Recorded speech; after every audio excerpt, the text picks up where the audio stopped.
અરે ભૂપતભાઈ ચાઇના લેવા ઉઠામ ધક્કો ખાવો જોઈએ. આપણે રાજકોટમાં જ ચાઇના કરતા સારું મેન્યુફેક્ચરિંગ કરી હાલો ઉપર તમને ડિસ્પ્લે બતાવું.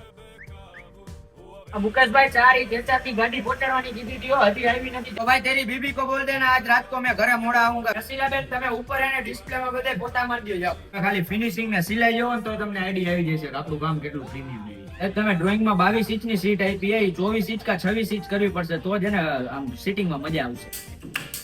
ડિઝાઇનર પીસ આવું બનાવડાવતો હોય ને તો આસન પટા નો નખે મારું તો એવું માનવું છે. તમારે ઇન્ટિરિયર ડિઝાઇનર જે ડિઝાઇન મોકલશે ને સેમ એવું જ બની જાય છે. પછી તમારે લેધર માં નો થાય આ તમારે ફરજિયાત આ બુકલે મટીરીયલ આવે ને એમાં તમારે કરવું પડે તો જ આવો ઉઠાવ આવશે. છોટું મુકેશભાઈ ની ગાડી આવી નીચે જતો હું ત્યાં 2 મિનિટ જરાક બાથરૂમ જતો. હા આખો બેડ ફોલ્ડિંગ જ આવશે. કોર્નર સીટ 36 का छोड़ के बाकी की जगह में 3 सीट फिट कर दो. કાકા આટલું વેસ્ટેજ ન પડે આમાં ભૂખ ભેગા થઈશું આપણે. એટલે તમારે બંગલામાં કરવાનું હોય ને તો આ કરાવાય બાકી ઇન્ડસ્ટ્રીમાં તમારે યુઝ હોય ને તો આ ન કરે આમાં કચરો ભરાય. એટલે બૈરાઓને સ્ટોરેજ તો જોતું તમે ચાઇના થી મગાવશો ને તો આવા સ્ટોરેજ વાળા બેડ ને આપણે સ્ટોરેજ વાળા બનાવી એ બધું વેલ્ક્રો થી લગાવેલું હોય. આપણે જોડે બે તમારે કાઢીને વોશ કરવું હોય ને તોય થઈ જાય. ફિનિશિંગ માં ખાલી તમે હાથ અડાડો ને આ પેમેન્ટ સિસ્ટમ તો એડવાન્સ જ છે. એટલે આપણે લોકલ કામ તો કરતા જ નથી. આપણે પ્રીમિયમ અને ડિઝાઇનર સોફા બેડ જ ખાલી બનાવી. વાંધો નહીં તમારા કાકા નંબર આપી દેજો ને આપણે આખા ગુજરાતમાં ગમે ત્યાં બનાવવા છે ને તો બની જાય છે. વાવડી ઇન્ડસ્ટ્રીમાં આવી જીબી ની ઓફિસ રહી ને ત્યાં ખાલી પહોંચી જાવ ને છોકરાને મોકલો હમણાં.